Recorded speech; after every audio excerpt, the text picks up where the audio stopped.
One of the common publishing questions that people is about contracts when you're hiring a book cover designer like myself, but also when you're hiring an editor or another service provider that's helping you with some part of your publishing package.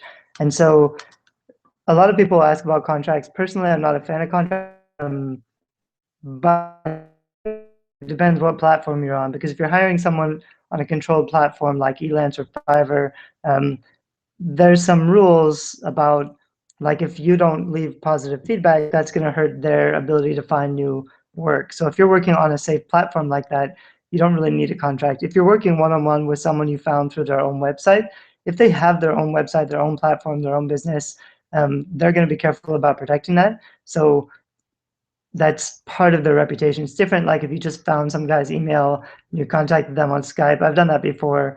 And things go to shit, and then there's no recourse. There's nothing you can do. You pay them a lot of money, they don't do the work. However, a contract's only ending. It's only worthwhile to have if you are, for example, losing enough money that it'd be worth going to court over. That's almost not the case with self-publishing, because most self-published authors aren't making enough money that it would ever be worth going to court to try to get some of that money back. And so I'm not very big on legal stipulations. And contracts, they usually, I mean, most contracts, it's about non-disclosure. So most contracts will be how much rights do I have? Where am I allowed to use this? It's a good idea to know, like when you buy it from a book cover designer, you should know where they're getting the images from and whether they're buying the right kind of rights to use those images, even if they're stock photography or if they're hiring an artist. You want to make sure that you have the rights to use your book cover you want. And there's nothing weird, like few book cover designers might say they still hold the rights or they can put it on their site or something. I mean, you want to check it out, but almost all book cover designers will have that information on their website anyway. And so when you're purchasing a book cover design or you're hiring an editor, when you pay them, your rights, the contract is all the stuff that they promise on the site, all the information that they're promising for the amount that you're paying on the site. That's the contract, and it's probably they'll have a privacy policy or they'll have a terms of use page on their website. So if there's any conflict or you have any questions, you can probably go back to the site and point out this is what it says on the site. So I don't think you need an extra contract on top of that.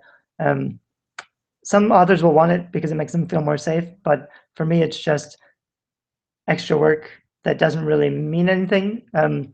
Because if they know me, if they know my brand, if they know my reputation, then they shouldn't be worried about working with me. If they're worried about working with someone online, it's probably the wrong person. They probably haven't built up enough of a platform or a website for you to trust their work and their reputation. And so if they don't have that kind of reputation and you're scared about working with them, maybe you shouldn't work with them.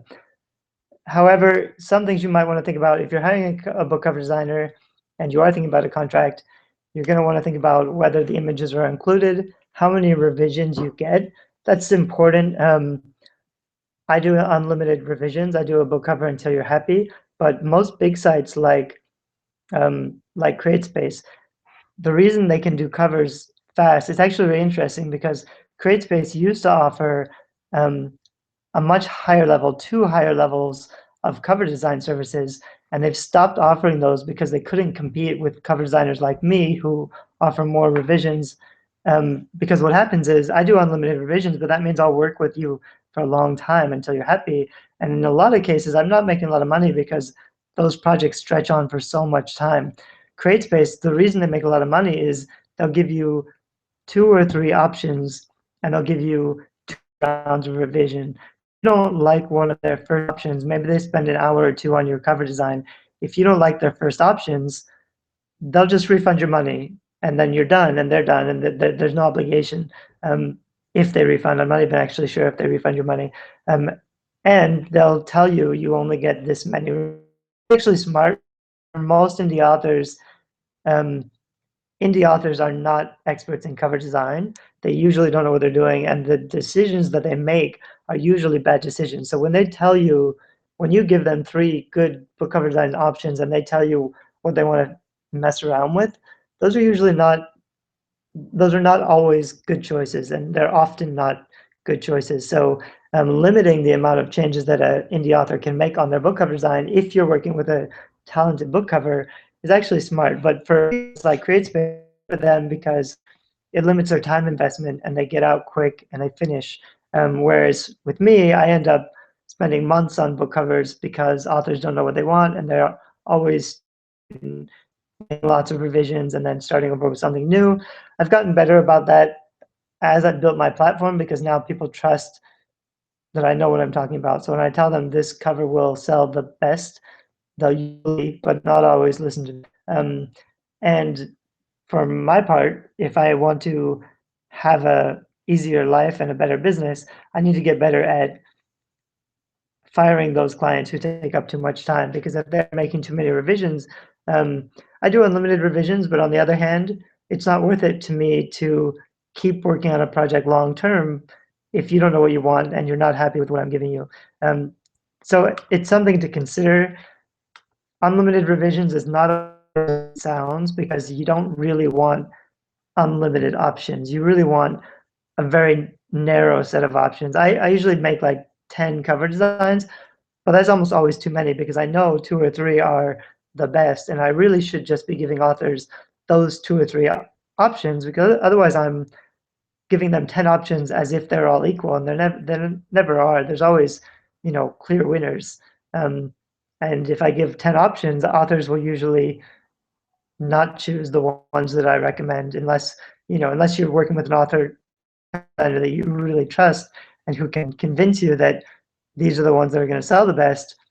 Really, it would work out better if I just limited my samples. And so when you're trying to find a book cover designer who will give you more revisions or more samples, that may not be what you want. And I may actually change my business model to limit that, because it'd be a lot faster and easier for both me and the client if I just focused on giving them the best cover design that's going to sell the book, instead of giving them a lot of options, because the options aren't always a good idea. You also want to find out if they're going to charge later for updates and changes. Most cover designers do. I don't, but it happens. Someone comes back 2 or 3 years later, and then they want to make changes and they want to fix the back cover copy or change the cover size, and I do that for free. If I have all the files, I try to keep the files for several years. But on the other hand, now that I have probably 1,000 past clients, there's always somebody who needs some changes. So it eats up a lot of my current time with current clients, is that I'm always making kind of updates and changes for older clients, which is all right for me personally. But it's something you want to think about when you're hiring a cover designer. And also, will they help you with other publishing questions? Will they help you with any marketing or marketing materials? Will they help you upload files to CreateSpace or Kindle? Whether they know a lot about selling or marketing books. In terms of getting good work out of a book cover designer, that's kind of tricky. You want to find someone who has a lot of samples.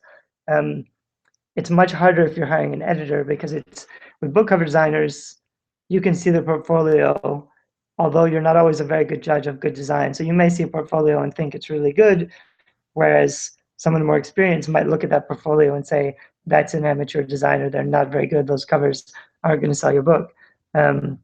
If you're not sure, you can ask me and I'll tell you if those are quality cover designs or not. Anyway, to think about if you're going to hire a book cover designer, I don't go with a contract, but that doesn't mean there aren't things you want to clarify and know up front, because there's things to think about. And the cost with book cover design varies hugely. You can get a book cover design for $100 or closer to $1,000, but a lot of that is what's included in the price and how much extra comes with the book cover designer. And so it's not just about the book cover design, which is really important. And actually, there can be a big difference between a $100 book cover design and a $1,000 book cover design. And if it sells 1,000 more copies of the book, it's not likely to, but in some cases, a really bad $100 book cover won't sell at all. And so a really good $1,000 book cover, especially for a harder genre like paranormal romance, graphic design and the photo can be really important. It can be worth spending more as long as you've got a story that's going to sell well. Anyway, thanks for watching. Bye-bye.